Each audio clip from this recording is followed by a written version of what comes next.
Ayan guys, ang ating panahon dito. Muulan guys. Yan, maulan ang panahon. Yan. Ayan, si Opa umiiyak.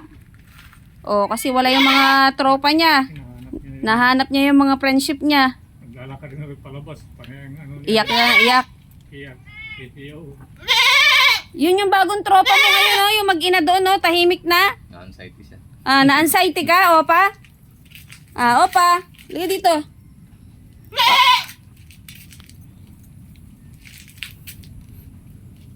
Sad siya. Wala yung mga friendship niya. Bago pa sa lugar. Naninibago sa lugar. Yung dalawa, tahimik na yun. Si Opa, hinahanap niya yung mga tropa niya. Pwede mong paliguan yan ay. Paliguan ko nga yan pag ano.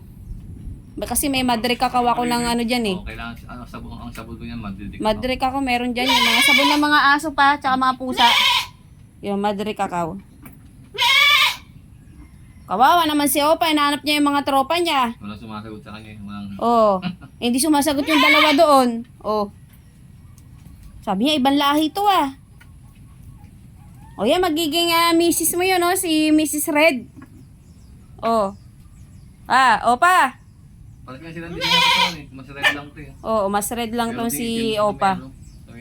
Tapos madami siyang buhok. Mas marami pa siyang buhok yata sa akin guys. Ayan oh. Oh, pogi ah.